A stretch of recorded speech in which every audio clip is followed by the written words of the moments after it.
Ajaran pertama, perhatikan, sebelum ke mandi janabah.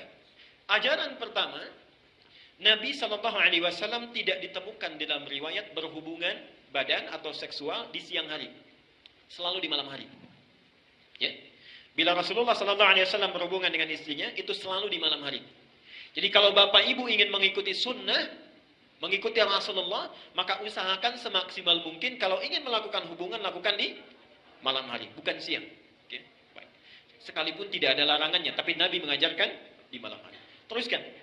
Kemudian setelah masuk kamar mandi, akan melakukan mandi, setelah selesai, bukan wudhu ya, masuk kemudian akan mandi.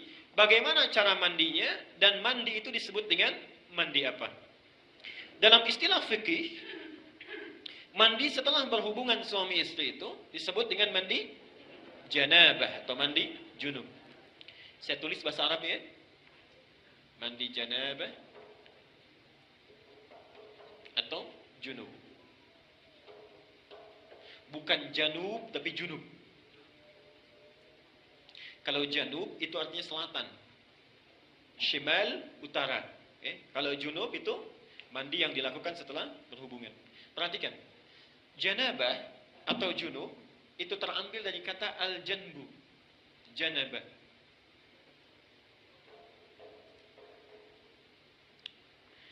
Yang berarti sisi. Sisi. Satu bagian atau pinggir tertentu. Sisi, satu bagian atau pinggir tertentu. Karena itu orang Arab kalau mengatakan, saya di satu sisi, kamu di sisi yang lain. Ana fi hadzal janib wa anta fi janibin akhar. Jelas ya? Satu bagian tertentu. Kalau ini ingin dijamakkan, maka jamaknya menjadi junub atau jawanib. Jelas ya? Sifatnya disebut dengan janabah. Jelas sampai sini? Baik. Kenapa mandi itu disebut dengan mandi janabah? Beda dengan mandi yang biasa. Ingin memberi kesan bahwa dalam mandi itu semua sisi, semua bagian yang ada dalam tubuh kita itu mesti tersapu dengan air. Jelas ya? Jadi bukan seperti mandi biasa yang mungkin sebagian ada yang tidak terbasuh. Disebut dengan janabah, semua sisinya mesti terbasuh. Tulis hadisnya. Aisyah.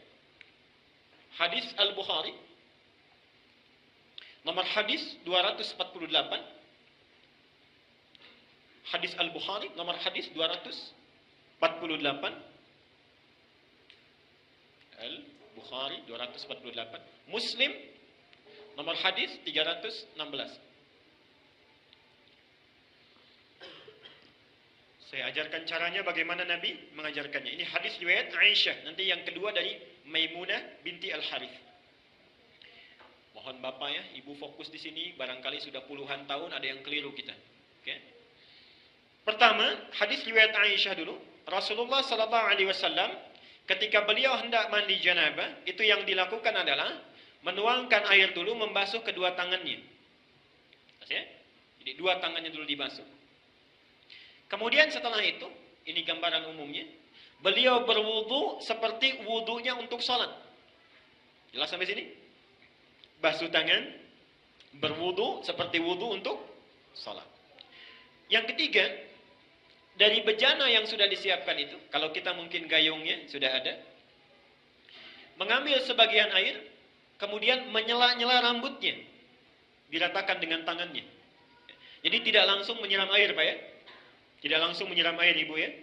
Jadi yang pertama ingat, air diambil untuk basuh tangan kita dulu. Yang kedua apa?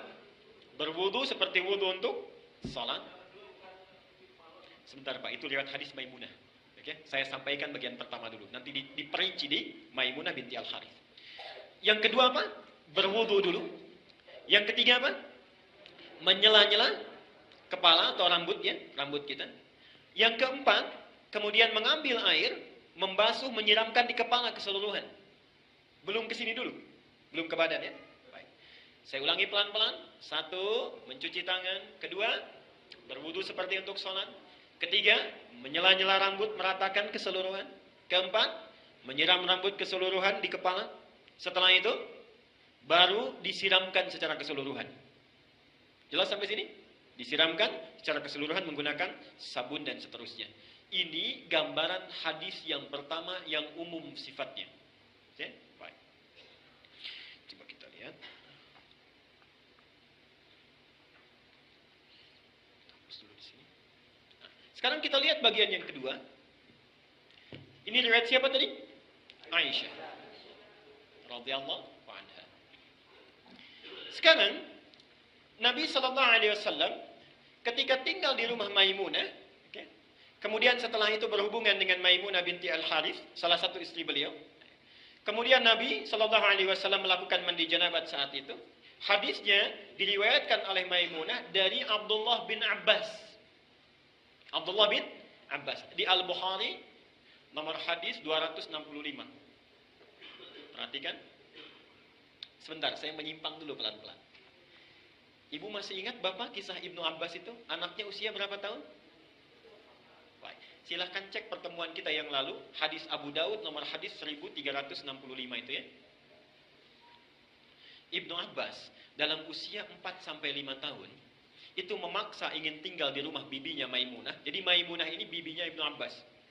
Tinggal di sana, ingin melihat bagaimana sifat bangunnya Nabi dari tidurnya sampai tahajud. Saya pernah terangkan ini ya. Ibnu Abbas memperhatikan itu berdiri di depan kamar Nabi, diperhatikan bagaimana kira-kira Nabi bangun tidurnya. Sampai kemudian tahajud, diajak beliau untuk menunaikan tahajud. Ternyata tidak berhenti sampai di situ. Kalau kemudian hari, Ibnu Abbas ini karena sungkan bertanya kepada Aisyah kan, kalau Maimunah itu bibinya, bertanya kepada Maimunah bagaimana caranya Nabi SAW bermandi janabah. Disinilah muncul bagian yang kedua yang lebih terperinci. Satu, kata Maimunah, Nabi SAW bila hendak beliau bermandi janabat, perhatikan, satu, mengambil air dengan tangannya, lalu kemudian mencuci kemaluannya dengan tangan kirinya. Nah, kalau Bapak tadi sampaikan, kalau ingin cari referensinya, itu bukan riwayat yang Aisyah, tapi riwayat Maimunah binti Al-Harith. Ini bagian yang pertama. Yang kedua, hampir mirip dengan yang tadi, menyela-nyela bagian rambutnya. Bagi perempuan, ada dua cara. Boleh diikat, dikepang, karena Maimunah itu juga pernah diikat, dikepang. Langsung bertanya pada Rasulullah, ya Rasulullah, apakah saat mandi perlu aku uraikan rambutku? Kata Rasulullah, tidak perlu. Cukup kamu guyur semuanya itu, dan bila telah merata, sah mandimu. Jelas ya? Baik. Kemudian setelah diratakan, lebih baik kemudian bisa diuraikan. Setelah itu selesai, kemudian diguyur, selesai sampai sini, baru kemudian berwudu seperti wudu layaknya sholat. Tapi kaki belum dibasuh. Kaki belum dibasuh. Saya ulangi, ambil air, basuh kemaluan dengan tangan apa? Kiri. Setelah itu menyela-nyela kepala. Setelah itu ambil air, kan? Basuh, baik siram, berwudu seperti layaknya wudu, akan sholat, tapi kaki kita belum dibasuh. Jadi cuma sampai telinga ya. Baik. Setelah itu siramkan secara keseluruhan. Terakhir setelah selesai baru cuci kaki. Jelas sampai sini? Nah, ini bisa ditemukan di Al-Bukhari nomor hadis 265.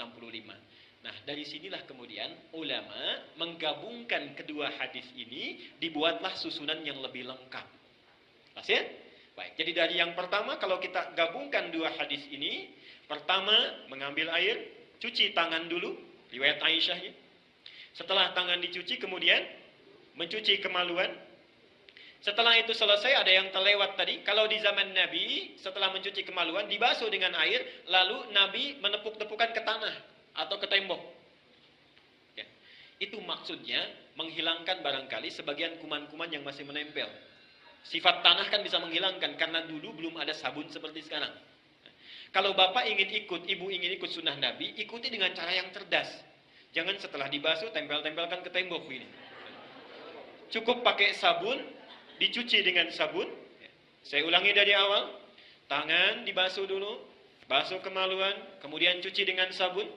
Setelah itu sela-sela kan? Baik ya, sela-sela, basuh kepala keseluruhan, berwudu seperti layaknya untuk sholat sampai kakinya. Satukan, sampai kakinya. Baru setelah itu dibasuh secara keseluruhan, mandi dengan rapi. Kalau sudah dilakukan, tidak perlu wudu lagi. Ya, tidak perlu wudu lagi. Ada sahabat bertanya, ya Rasulullah, apakah saya perlu setelah mandi janabat itu berwudu kembali? Kata Nabi, harus seperti mandi apa lagi untuk membersihkan? Bahasanya metafor, harus seperti mandi apa lagi? Artinya setelah mandi tidak perlu wudu lagi. Jelas sampai sini?